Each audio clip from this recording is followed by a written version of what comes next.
গরুর মাংসের যত রেসিপি আছে, বাট এই যে একদম ট্রেডিশনাল ওয়েতে ঝোল আলু গোস্ত, যেটা আমরা সবাই খাই, সবার বাসাতেই কম বেশি রান্না হয় একদমই বেসিক মশলা দিয়ে, এটার টেস্ট সবসময় ইউনিক এবং এটার পপুলারিটি কখনোই যাবে না। আজকে আমি ঝোল আলু গোস্তি রান্না করছি।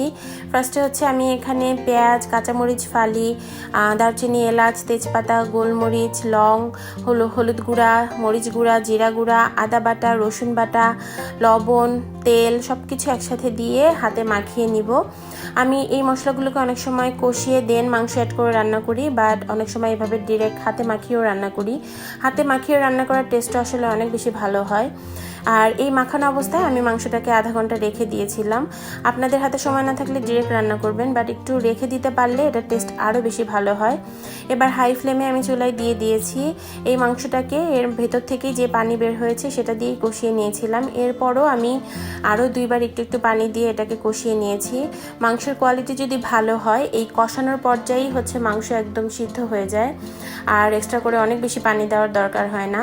যেহেতু সাথে আলু দিব, এই আলুটাকেও আমি এখন মাংসের সাথে একটু কষিয়ে নিব। ভালো করে কষানো হয়ে গেলে এটাতে আমি জাস্ট ফুটন্ত গরম পানি অল্প কিছু পরিমাণে অ্যাড করে দিব।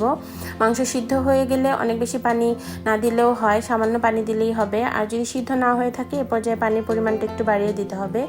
ব্যাস, আমার মাংস যেহেতু অলমোস্ট সিদ্ধ হয়ে গেছে, আমি অল্প পরিমাণে পানি দিয়ে নিচ্ছি।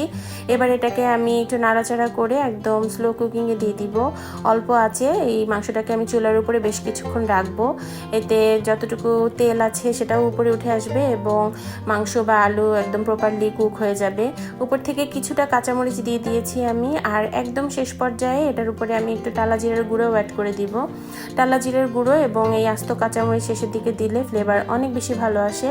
দ্যাটস ইট, এটাই ছিল আজকে আমাদের ডিনার। আজকে আমি এর সাথে খাওয়ার জন্য আর কোনো কিছুই করিনি, ইভেন ডালও না। এই ধরনের একটু ঝোল আলু গোস্ত হলে আসলে ডালেরও দরকার হয় না, এই ঝোল এবং আলু দিয়ে ভাত খাওয়া হয়ে যায়। এটাই আজকে ডিনার। মাঝে মাঝে আসলে খুব বেশি আইটেম করার মুড থাকে না, বা আসলে শরীরও সাপোর্ট করে না। ছোট বাচ্চার মা যারা আছেন তারা রিলেট করতে পারবেন। মাঝে মাঝে একটু শর্টকাট ওয়েতেই রান্না করি এবং অল্প আইটেমে বা একটা আইটেম করি কিভাবে খেয়ে কোনো রকমের ডিনারটা পার করা যায় ট্রাই করি। আবার ভালো না লাগলে তো বাইরে থেকেও খাওয়া হয়। এই তো আজকের ডিনার এইটুকুই।